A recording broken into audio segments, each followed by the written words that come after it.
పాణ్యం గ్రామ పంచాయతీ పరిధిలోని నిధులు బాధ్యత గల సర్పంచ్లకు వార్డు మెంబర్లకు తెలియకుండానే దుర్వినియోగం అయ్యాయంటూ అధికారులను సర్వసభ్య సమావేశంలో నిలదీసిన సర్పంచ్లు వార్డు మెంబర్లు.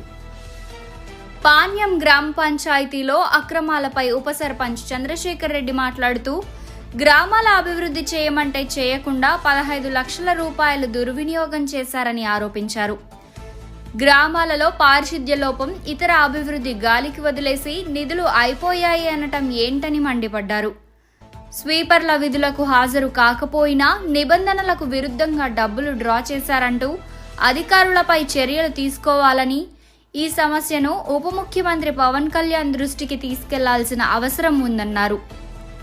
ఈఓఆర్డీ అధికారి ఈ విషయంపై స్పందిస్తూ, అధికారులపై ఉప సర్పంచ్ మాట్లాడిన మాటలు అవాస్తవాలన్నారు. పంచాయతీ అభివృద్ధికి వాడిన నిధుల్లో ఎలాంటి అవకతవకలు జరగలేదన్నారు. అధికారులపై ఇలాంటి లేనిపోని ఆరోపణలు చేయడం తగదన్నారు.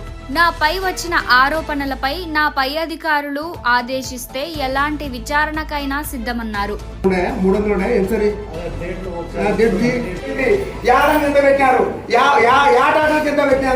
ఎన్ని ట్రాక్టర్లు మనకు వస్తున్నాయి, ఎన్ని లీటర్లు పడుతున్నాయి, మీరు ఎన్ని లీటర్లు రాసినారు కంపెనీ నుంచి?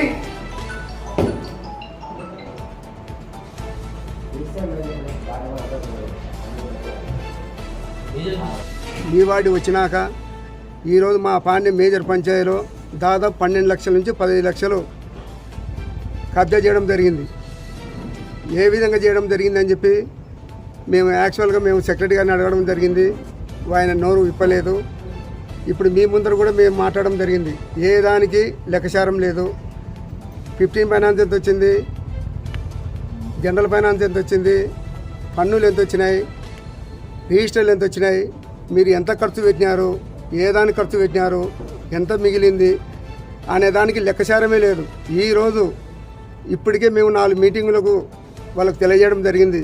అయ్యా మొత్తం మీద ఏ రోజు ఎంత ఖర్చు పెట్టేది మాకు ఒక బుక్ మెయింటైన్ చేయమని చెప్పినాం. ఈ రోజు వరకు కూడా ఈరోజు మీటింగ్ అని చెప్పి ఆయన 4 రోజుల నుంచి మాకు నోటీస్ చేయడం జరిగింది.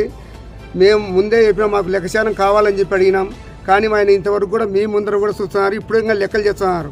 అంటే ఏ విధంగా లెక్కలు చేస్తున్నారు, ఏ విధంగా మనకు దాని గురించి మనం ఆలోచన చేసుకోవాలని చెప్పి కూడా మిమ్మల్ని అడుగుతున్నాం. ముఖ్యంగా ఈడ ఈఓఆర్డీ అనేది మెయిన్గా వచ్చినాక ఆయన దాదాపు అంటే ఈ 15 లక్షలకు స్వాగానికి ముఖ చిత్రం ఆయన్నే, ల్యాబ్స్ చేయడానికి ఆయన్నే, సూతదాడు ఆయన్నే. ఎందుకంటే వాళ్ళ తర్వాత సెక్రటరీ గారు కూడా దానికి జవాబుదారీ కావాలి. మేము ఖచ్చితంగా ఈ విషయంలో మాత్రం ముందుకెళ్తాము. అదేవిధంగా మేము కలెక్టర్ గారికి, అదేవిధంగా మా డిపిఓ గారికి, అదేవిధంగా మా గౌరవనీయులు ఎమ్మెల్యే గారికి కూడా మేము కంప్లైంట్ చేయడం జరుగుతుంది. ఇంతటితో మేము విడిచిపెట్టే ప్రసక్తి లేదు. వీలైతే మా బాడీ మెంబర్సు మేము అందరం కలిసి మినిస్టర్ పవన్ కళ్యాణ్ గారికి కూడా పోతాం. మా ఊరు ఎంత కబ్బేశారో రూపాయి కాడ నుంచి ఖచ్చితంగా అయితే వసూలు చేయాల్సిన బాధ్యత ప్రభుత్వం మీద ఉంది, మా మీద ఉంది. ఖచ్చితంగా మేము కూడా ఊర్లో అందరికీ తెలియజేయాలి. ఎందుకంటే ఈరోజు ఇదే అయిపోతుంది, రేపు పొద్దున ఇంకొకటి అయిపోతుంది. ఈ సంవత్సరం కూడా వచ్చే ఫండ్స్ కూడా లాగేయాలనేటట్టు వాళ్ళు ఆలోచనలు ఉన్నారు. అందుకే మాకు తీర్మానం ఈరోజు మేము వార్డు మెంబర్స్ వల్ల కూర్చొని మాకు తీర్మానం కావాలా, ఉన్న ఫండ్స్ అలా అయిపోతుంది కాబట్టి మేమందరం మాట్లాడుకొని ఈరోజు వాళ్ళు ఇవ్వకుండా కానీ కూడా మేము తీర్మానం తీసుకోవడం జరిగింది.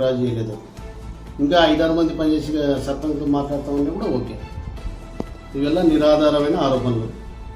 15 లక్షలు డ్రా చేసింది. నేను వచ్చి 3 నెలలు అయింది. 3 నెలల్లో 15 లక్షలు. నేను వచ్చిన వెంటనే వాళ్ళని క్యాష్ బుక్ చెక్ చేస్తానంటే ఆడిట్లు ఉన్నాయి సార్ అన్నారు. మొన్న 10 days బ్యాక్ కూడా ఆడిటర్ నేను చంద్రారెడ్డి సమక్షంలోనే స్పీకర్ ఆన్ చేసి ఆడిటర్ మేడంతో మాట్లాడితే, సార్ రేపు రండి తీసుకుపోండి రికార్డ్స్ అనేది. నేను ఏ విధంగా డ్రా చేస్తామని, అది పంచాయతీ సెక్రటరీ, సర్పంచ్ కూడా నేను పంచాయతీ సెక్రటరీ లెక్కలు చెప్పాలి. మనం పాస్ చేసుకుంటాం కానీ డబ్బులు ఉండాలి సార్. ఏ తీర్మానం జరగాలన్నా నాకు తెలియకుండా జరగకుండా నేను చెప్తేనే చేయాలని నిరాధారమైన ఆరోపణ.